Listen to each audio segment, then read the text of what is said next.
காதோடு தான் நான் பேசுவேன். மேரேஜ் ஆகி 15 இயர்ஸ் 25 இயர்ஸ் ஆச்சு. 15 இயர்ஸ் வரைக்கும் ஒற்றுமையா நல்லா இருந்தோம். ம் பிள்ளைங்க நல்ல பெரிய பிள்ளைங்களாச்சு. ம் ஹலோ. சொல்லுங்கள், நான் கேட்டுட்டு தாம்மா இருக்கேன். சரிங்கம்மா. இப்போ 10 இயர்ஸாக வந்து ஹஸ்பண்ட் வந்து எனக்கு என்னுடைய நாலேஜுக்கு தெரிகிற மாதிரியே பல பெண்களோட சுற்றி தெரியுதாங்கம்மா. சரி. அந்த ஃபோன் பேசுறது எப்படி பேசுறது நானும் நேரடியாக கண்டுபிடிச்சேன். ம் டார்ச்சர் பண்ணா திருப்பி ஒரே அடி அடிக்கிறது, குடும்பத்தில் ஒரு நிம்மதியே இல்லாமல் போச்சு. உங்கள் வயது என்ன? எனக்கு வயசு 50ங்கம்மா, அவருக்கு வயசு 57. அவர் என்ன வேலை செய்கிறாரு? அவர் பிஸ்னஸ் பண்ணுறாரு. நல்லா காசெல்லாம் நிறைய வச்சுருக்காரா? ஆமாம், ஓரளவுக்கு வச்சிருப்பாரு. உங்களுக்கு உங்கள் பிள்ளைங்களுக்கு உங்களுக்கெல்லாம் ஒன்றும் குற்றம் இல்லை. இல்லை, உங்களுக்கு உங்கள் பிள்ளைங்களுக்கெல்லாம் காசு பணத்துலலாம் குறை வைக்காமல் பார்த்துக்கிறாரா? அதெல்லாம் குறையில்லம்மா. பிள்ளைங்களுக்கு என்ன வயசு இப்போ? எனக்கு கரெக்டாக 50. இல்லை, பிள்ளைகளுக்கு. பிள்ளைங்களுக்கு 26, ஒன்றுக்கு 23. பொண்ணா பையனா? கல்யாணம் ஆயிடுச்சா? என்ன படிச்சிருக்கேன்? பொண்ணு கல்யாணம் பண்ண போகிறோம். பையன் 2வது பையன் படிச்சுட்டு இருக்கான் காலேஜில். கல்யாணம் ஃபிக்ஸ் பண்ணியாச்சா? கல்யாணம் ஃபிக்ஸ் பண்ணியாச்சுங்கம்மா. எப்போ மேரேஜு? வைகாசி லாஸ்ட்டில். சரி. பொண்ணுக்கு நல்ல திருப்தியாக தானே அமைஞ்சிருக்கா? என்ன படிச்சிருக்கா பொண்ணு? திருப்தி அமைஞ்சிருக்கு. பொண்ணு என்ன படிச்சிருக்கா? அவன் எம்ஃபில் முடிச்சிருக்கா. இப்போ வேலைக்கெல்லாம் போக போகிறது இல்லையா திருமணம் ஆனப்புறம் உங்கள் பொண்ணு? இல்லை, திருமணத்துக்கு பிறகு தான் தெரியும் என்ன செய்யறாங்கன்னா. எந்த ஊருக்கு கல்யாணம் பண்ணி அனுப்ப போகிறீங்க? பெங்களூருக்கு. மாப்பிள்ளை என்ன படிச்சிருக்காரு? என்ன வேலை செய்கிறாரு? ஐடி தான் படிச்சிருக்காரு. ஐடி. நல்ல ஃபேமிலியாக நல்லா விசாரிச்சிங்களா? நல்ல ஃபேமிலிமா, நல்ல ஃபேமிலி. என்ன சம்பாதிக்கிறாரு மாப்பிள்ளை? அவர் மந்த்லி 50 ரூபா வாங்குறீங்க. ஓகே. என்ன வயசு அவருக்கு மாப்பிள்ளைக்கு? மாப்பிள்ளைக்கு 27. சரி. இப்போ ஒரு பொண்ணுக்கு ப்ராப்ளம் சால்வ்டு, அது நல்ல லைஃப் அமைஞ்சிரும். சரி. பையன் நல்லா படிக்கிறாப்லையா? பையன் MBA நல்லா படிக்கிறான். அவனுக்கு தெரியாது இந்த மேட்டர். பொண்ணுக்கு ரொம்ப தெரியும். ரொம்ப ஸ்ட்ரெஸ் ஆனா எனக்கு ரொம்ப ஆறுதலா இருப்பா. இப்போ உங்களுக்கும் உங்கள் வீட்டுக்காரங்க தாம்பத்தியம் இல்லை, உங்களுக்கும் உங்கள் வீட்டுக்காரங்க தாம்பத்தியம்லாம் இருக்கா இல்லையா? அது எப்பயாவது ஒரு மாதத்தோட ஒரு வாரம் எனக்கு ஒரு மாதிரி அருவருப்பாக இருக்கும். உண்மையாக வராரா என்னன்னு தெரியல அப்படின்ட்டு. ஆனால் அவர் ஆர்வம் காட்டுறாரா?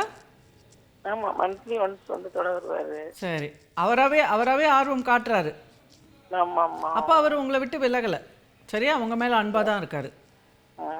உங்கள் மேலே அன்பாக தான் இருக்கார். அவர் உங்களை விட்டு என்றைக்கும் விலக மாட்டார். இல்லை இல்லை, அப்படி பண்ணல. ஆமாம். ஸோ நீங்கள் எதுக்கும் துயரப்பட வேண்டியதில்லை. இப்போ வந்து உங்களுக்கு திருமணம், உங்கள் பொண்ணோட திருமணம் இப்போ ரொம்ப முக்கியம், சரியா? இப்போ நீங்கள் வந்து கவனம் திருப்பக்கூடாது. இப்போ மே மாதம் கல்யாணம்னா இப்போ வந்து உங்கள் பொண்ணு தான் இப்போ வந்து முக்கியம். உங்களோட துயரமோ உங்களோட கவலையோ இப்போ முக்கியமே கிடையாது. உங்கள் பொண்ணு இப்போ ரொம்ப சந்தோஷமாக இருக்கணும்ல. இப்போ நீங்கள் இப்படி அடுமூஞ்சியாக அப்படி உட்காந்துட்டு இருந்தீங்கன்னா உங்கள் பொண்ணு எப்படி, கல்யாணம் பண்ணிக்க போகிற பொண்ணு எப்படி சந்தோஷமாக இருக்கும்? ரொம்ப ஸ்ட்ரெஸ் ஆகுது மேடம். அதெல்லாம் அப்படி ஸ்ட்ரெஸ்ஸு அது அது அது தூக்கி போடுங்க. இப்போ முதல்ல உங்கள் பொண்ணு கல்யாணத்தில் ஃபோக்கஸ் பண்ணுங்கள். பொண்ணு கல்யாணம் வச்சுருக்கீங்க, அப்புறம் இதை போய் முக்கியத்துவம் கொடுக்குறீங்க. உங்கள் பொண்ணுக்கு நல்லா கல்யாணம் ஆகணும். அடுத்தது வந்து உங்கள் குழந்தை, உங்களுக்கு ஒரு பேரனோ பேத்தியோ பறக்கும். அப்புறம் அந்த குழந்தைங்களோட நீங்கள் விளையாடுவீங்க. உங்கள் வாழ்க்கையின்மை இப்படி தான் நீங்கள் இமேஜின் பண்ணணும். நல்ல வாழ்க்கை இருக்குது, அதை யோசிக்கணும். நீங்கள் எப்படி வந்து கண்ட்ரோல் பண்ணி திருத்ததுக்கு வாய்ப்பு இருக்காது மேடம்? அவரை வந்து கண்ட்ரோல் பண்ணி திருத்தவே முடியாதா அந்த மாதிரி உள்ளவங்கள? அவரை வந்து விட்டுடுங்க. அவர் ஒன்றும் தவறு பண்ண மாட்டார். இது இப்போ இந்த காலத்தில் எல்லா ஆண்களுக்குமே வந்து பெண்கள்லாம் வந்து இந்த மாதிரி டைம் பாஸ்க்கு பேசுகிறாங்க, சரியா? அது வந்து எந்த அளவுக்கு பேசுகிறாங்கன்றது அவங்களுக்கு தான் தெரியும். அதில் அவர் வந்து ஒரு வரைமுறையை வச்சுருப்பாருன்னு எனக்கு தோணுது. ஏன்னா பொறுப்பாக கல்யாணம்லாம் செட் பண்ணியிருக்காரு, உங்களை பார்த்துக்கிறாரு, உங்கள் பையன் நல்லா படிக்கிறான், அடுத்து உங்கள் பையனுக்கு நல்ல இடத்துல திருமணம் ஆகும், அவன் நல்லா படிச்சிருக்கான்ல, அடுத்து நல்ல வேலை கிடைக்கும், நல்ல குடும்பமாக தான் நீங்கள் இருக்கீங்க. ஸோ நல்ல வரன் வரும், நல்ல மருமக வருவா அடுத்தது உங்கள் வீட்டுக்கு. அப்புறம் அடுத்தது உங்கள் பையனுக்கு குழந்தைகள் பிறக்கும், அப்புறம் உங்கள் பொண்ணுக்கு குழந்தைகள் பிறக்கும், அப்புறம் வீட்டில் சின்ன சின்ன குழந்தைகள் இருக்கும். ஸோ நீங்கள் இவங்களோடலாம் அதுதான் வாழ்க்கை ஆரம்பிக்கும் திருப்பியும் உங்களுக்கு. ஸோ அதனால் அதுலலாம் நீங்கள் ஃபோக்கஸ் பண்ணி அந்த மாதிரி நீங்கள் நாலேஜுக்கு தெரிஞ்சே அப்படியே நடந்துக்கிட்டு இருக்காரு. அதான் எனக்கு வருத்தமாக இருக்குது. அது பெரிய விஷயமா எடுக்காதீங்க, நான் சொல்கிறேன். அவர் சந்தோஷமாக இருக்கணும்னு இருந்துட்டு போட்டோமேம்மா. இந்த வயசுக்கு மேலே நீங்கள் வந்து பொறாமைப்பட்டு மனசு சங்கடப்பட்டு இதை ஒரு பெரிய சண்டையாக எடுத்துகிட்டு போய் இப்போ என்ன நீங்கள் சாதிக்க முடியும் சொல்லுங்க?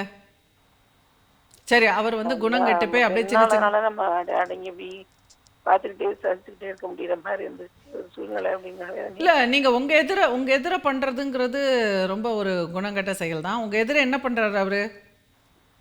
ஃபோன் பேசுறது, நாலேஜுக்கு தகுந்த மாதிரி நைட்டில் அப்படி போயிட்டு வர்றது. எங்கே வெளில போயிட்டு வராரா? ஆமாம்மா, தெரிஞ்ச அந்த லேடியோட போயிட்டு வர்றது இதெல்லாம் தெரியுதுல்ல நமக்கு. எங்கே பைக்கில் போகிறாரு வராரா? அவங்க வீட்டுக்கே போயிட்டு வருவாரு, நமக்கு தெரிஞ்ச வீடு தான். என்னப்பா அவருக்கு தொடர்பு இருக்குன்னே சொல்கிறாராம்மா உங்ககிட்ட? இருக்கிறதுனால உனக்கு என்ன தப்பு, உன்னைய தொந்தரவு. அதான் அப்படி தானே சொல்கிறாரு, தொடர்பு இருக்குன்னு சொல்கிறாரு. ஆனால் இப்போ அதுதான் நான் சொல்கிறேன், உங்கள் வீட்டுக்காருக்கு இப்போ வந்து சில ஆண்களுக்கு அந்த மாதிரி பல பெண்களுடைய தொடர்பு தேவை அப்படின்னு இருக்கும் சுபாவத்தில். அது வந்து உங்கள் மேலே எந்த குறைபாடும் கிடையாது. அவங்களுக்கு ரம்பை, ஊர்வசி, திலோத்தமை 3 பேரும் கொண்டு வந்து நிறுத்தினா கூட 4ஆவது வேறு யாரையாவது தேடுவாங்க. புரியுதா? உங்கள் மேலே இருக்கிற குறைபாடுனாலையோ உங்கள் மேலே இருக்கிற அதிருப்தியோ அதனால் அவர் குணங்கெட்டு போல. அவருக்கு அது ஒரு மனநோய், அது ஒரு பர்சனாலிட்டி டிஃபெக்ட்டு. அதன் காரணமாக அவர் வந்து அந்த மாதிரி செய்கிறாரு. யார் மேலேயுமே அவர் அன்பு செலுத்த முடியாது. இப்போ அவர் போய் உபயோகப்படுத்துறது எல்லாம் பொம்பளைங்களெல்லாம் கேவலமாக நினச்சி அவர் உபயோகப்படுத்துகிறாரு. நீங்கள் நினைக்கிறீங்க அவர் போய் ரொம்ப அன்பாக போய் ஒவ்வொரு பெண் வீட்லேயும் போய் தாம்பத்தியம், அது கிடையாது. இந்த மாதிரி ஆண்கள்லாம் பெண்களை வந்து கேவலமாக நினைக்கக்கூடிய ஆண்கள். ஏதோ உங்ககிட்ட வந்து மனைவின்னு நினச்சிட்டு உங்களை தான் மரியாதையாக வச்சுருக்காரு. உங்களுக்கு தான் ஒரு முக்கியத்துவம் கொடுத்து மரியாதை கொடுத்து மனைவின்னு வச்சு உங்களுக்கு பொறுப்பெடுத்து வீடெல்லாம் சொந்த வீடு தானே? யார் உங்கள் பேரில் தானே இருக்குது? அதுதான் உங்களுக்கு மட்டும்தான் அவர் மரியாதை கொடுக்குறாரு. அவரை பொறுத்த வரைக்கும் பொம்பளைன்னா நீங்கள் மட்டும்தான். ஸோ மற்ற எல்லாரையும் போயிட்டு அவரை அவமானப்படுத்தி மற்றவங்க கிட்டலாம் உபயோகப்படுத்துகிறாரு. ஆக்சுவலாக நீங்கள் உங்களுக்காக பரிதாபப்படக்கூடாது. நீங்கள் பரிதாபப்பட வேண்டியதெல்லாம் அந்த பாழா போகிற மற்ற பெண்களுக்காக. உங்கள் நிலைமை நல்லா தான் இருக்குது. நீங்கள் வருத்தப்பட வேண்டிய அவசியமே கிடையாது. ஏன்னா அவரால் மற்ற பெண்கள்லாம் தான் பாதிக்கப்படுறாங்க. அவங்களுக்கெல்லாம் சுயமரியாதையே இல்லாத இவரை உபயோகப்படுத்துகிறாரு, அதுக்கு அலோவ் பண்ணுறாங்க தன்மானத்தை இழந்து. சரியா? ஸோ அவங்களுக்கு மனசு சமாதானம் ஆகாது. ஏன்னா அவங்கள பொறுத்த வரைக்கும் அவங்க வந்து என்னுடைய கணவன் எனக்கு மட்டும்தான் அப்படின்னு நினைக்கிறாங்க. அது வந்து தவறே கிடையாது. எல்லா பெண்களும் அப்படி தான் நினைப்பாங்க. அடுத்தது அந்த மாதிரி வந்து ஒரு கணவன் வந்து பிற பெண்களை தொட்டுட்டாரு செஞ்சிட்டாரு அப்படின்னா அப்போ அது பெரிய மன அழுத்தத்தை, ஒரு அவமான உணர்வை, ஒரு என்னடா அது துரோகம் இல்லையா? அது வந்து தாங்கிக் கொள்வதுங்கிறது ரொம்ப ரொம்ப கடினம். அந்த வந்து துரோகத்தை வந்து தாண்டிக்கணும். ஆனால் இந்த நேரத்தில் தான் நாம் நம்மளை இன்டகிரேட் பண்ணிக்கணும். இந்த மாதிரி ஒரு துரோகத்தை வந்து வேறு கோணத்துலேருந்து பார்க்கணும். இது வந்து ஒரு துரோகமாக பார்க்க நம்மளால் ஏற்றுக்கொள்ளவே முடியாது. மன அழுத்தம் ஆகிடும், நாம் வந்து ரொம்ப டிப்ரெஷன் ஆகிடுவோம். இதுக்கு பேர் வந்து துரோகம்னு எடுக்கக்கூடாது. இதுக்கு பேர் வந்து என்னென்னா, அவர் வந்து அவரோட குணங்களில் அவர் வந்து யாருக்குமே நம்பிக்கை பாத்திரமான மனிதர் கிடையாது. உங்களுக்கு மட்டும் கிடையாது. ஒருத்தருக்கு அந்த கொடுத்த சொல்லை வந்து காப்பாற்றுறது, ஒருத்தர் நம்ம மேலே வச்சுருக்கிற மரியாதையை காப்பாற்றிக்கிறது அப்படிங்கிறது வந்து ஒரு குணம். இப்போ சில பேருக்கு வந்து சுபாவத்தில் அந்த மாதிரி இருக்காது. ஒன்று சொல்லுவாங்க, ஒன்று செய்வாங்க, சொன்னபடி செய்ய மாட்டாங்க. அப்புறம் வந்து அவங்கள நம்பி நம்ம எதுவும் பண்ண முடியாது. இதை வரேன் எங்கேயாவது ப்ரோக்ராம் போகலான்வாங்க. சரி, நம்ம எல்லாம் கிளம்பியிருப்போம். அப்புறம் பார்த்திங்கன்னா அவங்களுக்கு வேறு ஏதாவது வந்திருக்கும், சுயநலமாக கேர் பண்ணாமல் கட் பண்ணிடுவாங்க. அதாவது ஏதாவது எமர்ஜென்சியாக வந்து அந்த மாதிரி வந்தால் பரவாயில்ல, திடீர்னு அவங்களுக்கு மூட் அவுட் ஆகிடும். இன்றைக்கி எனக்கு மூட் அவுட் ஆகிட்டு நான் வரமாட்டேன் அப்படின்ட்டுருவாங்க. இன்னொருத்தருக்கு வந்து எவ்வளோ மனசு கஷ்டமாகிடும், அவங்களுக்கு எப்படி மூட் அவுட் ஆகிடுது அப்படிங்கிறத பற்றிலாம் யோசிக்க மாட்டாங்க. ஸோ அந்த மாதிரியான சுயநலமான மனிதர்கள் தான் வந்து நம்பிக்கைக்கு பாத்திரம் இல்லாத, நம்ப முடியாத மனிதர்கள். ஸோ அந்த குணம் காரணமாக தான் அவங்க இந்த வேலையெல்லாம் செய்கிறாங்க. அதை நம்பிக்கை துரோகமாக எடுத்துக்கிட்டாக்கா நமக்கு மன அழுத்தம் வரும். ஹலோ ஹலோ, உங்களுக்காக தான் நான் சொல்லிகிட்ருக்கேன். இந்த ப்ரோக்ராம் ரிலே போகும்போது கேளுங்க. நீங்கள் நம்பிக்கை துரோகம்னு எடுத்துக்கிட்டிங்கன்னா ரொம்ப மனசு கஷ்டமாயிடும். நீங்கள் நம்பிக்கை துரோகம்னு பார்க்கக்கூடாது. உங்கள் கணவரோட குணாதிசயமே எப்படின்னா, பல இடத்துல பல பேர் அவர் ஏமாத்திருப்பார்.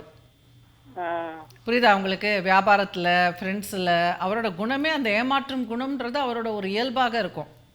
ம். அது இத்தனை நாள் நீங்கள் நோட்டீஸ் பண்ணியிருக்க மாட்டீங்க. பல பேரை பல விதத்தில் ஏமாத்திட்டு இருப்பாரு. இன்னைக்கு உங்களை வந்து இந்த மாதிரி பண்ணுறாரு, அவ்வளோதான். ம். சரியா? இதுக்கு வந்து நீங்கள் அவமானப்படக்கூடாது. அவர் யாராக இருக்காருங்கிறதுக்கு அவர் தான் அதை யோசிக்கணும். அதை பற்றி அவருக்கு ஒரு அவமானம் இல்லை, நான் இப்படிப்பட்ட மனுஷன்தான், ஆமாம் என்ன இப்போது நான் அப்படி தான் பண்ணுவேன் அப்படின்னு போகிறது வந்து ஒரு ஒரு விதமான ஒரு அதீத சுயநலம் மிக்க மனிதர்கள் செய்யக்கூடிய ஒரு விஷயம். இந்த அதீத சுயநலம் இருக்கிறவங்கலாம் என்ன தெரியுமா, எதை வேணால் நியாயப்படுத்துவாங்க. ஒரு பாலியல் தொழில் பண்ணுறேன்னா அது கூட நியாயப்படுத்துவாங்க. ஒரு திருடனாக்கா அதை நியாயப்படுத்துவாங்க. ஒரு கொலை செய்கிறாங்கன்னா நியாயப்படுத்துவாங்க. அதாவது சமூகத்தில் வந்து எது எதெல்லாம் தவறுன்னு சொல்கிறாங்களோ அது எல்லாத்தையுமே அவங்க வந்து அவங்க கோணத்துலேருந்து நியாயப்படுத்துவாங்க. அந்த மாதிரி அதீத சுயநல பார்வை அது. ஓகே. ஸோ சில பேர் வேணும்னே பண்ணுவாங்க அந்த மாதிரி வந்து. என்ன இப்போது சமூகம் வந்து ஒன்று செய்யக்கூடாதுன்னு சொல்கிறத நான் செஞ்சால் என்ன அப்படின்ற ஒரு எதிர்ப்பு குணம் அது. ஸோ அந்த மாதிரி ரகத்தில் தான் உங்கள் வீட்டுக்காரெலாம் வராரு. அதனால தான் துணிச்சலாக போகிறது, வீட்டை விட்டு.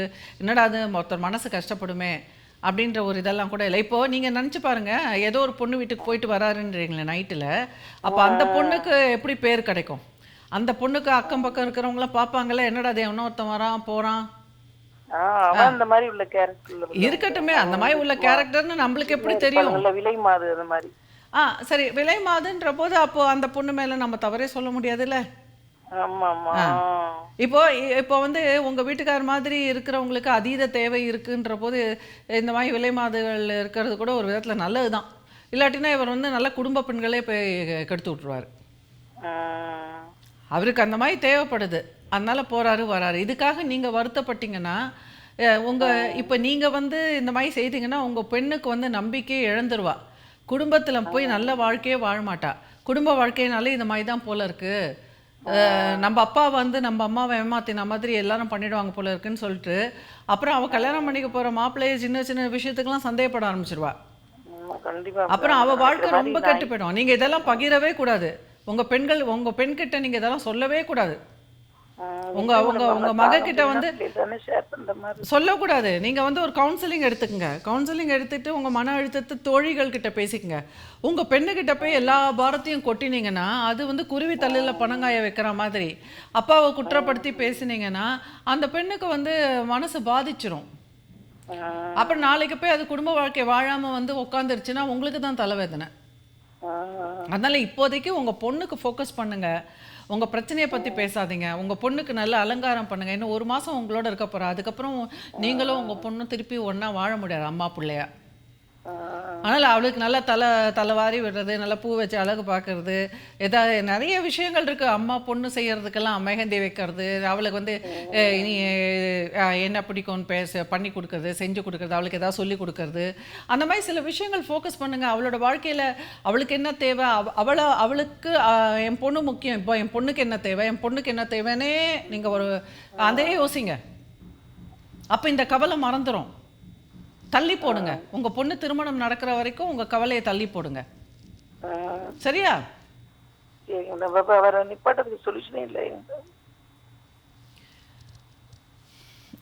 உங்கள் பொண்ணோட திருமணம் நடக்கட்டுமா? உங்கள் பொண்ணோட திருமணம் முக்கியமா? நீங்கள் மன அழுத்தத்திலே பேசுகிறீங்க. உங்களுக்கும் சுயநலம் ஜாஸ்தியாக இருக்குமா? எனக்கு மட்டும்தான் வேணும்னு நினைக்கிறதுனாலதான். இல்லை அது வேறு விஷயம். என் புருஷன் எனக்கு மட்டும் வேணும்னு நினைக்கிறது வேறு விஷயம். பட் உங்களுக்கு வந்து உங்களோட புருஷன், நீங்கள் அந்த தாம்பத்திய சுகம் அது மட்டுமே வாழ்க்கைன்னு நினைக்கிறீங்க பார்த்தீங்களா? அது தவறு. வாழ்க்கை அது மட்டும் கிடையாது. உங்கள் குடும்பம்ன்றது ஒன்று இருக்குது, உங்கள் குழந்தைகளோட வாழ்க்கைன்னு ஒன்று இருக்குது. ஒரு கல்யாணத்துக்கு ஒரு குழந்தைய வச்சுக்கிட்டு நீங்கள் எப்படி இப்படி கண் கலங்கி இதையே அழுதுட்டு இருக்கீங்கன்னு எனக்கு புரியல.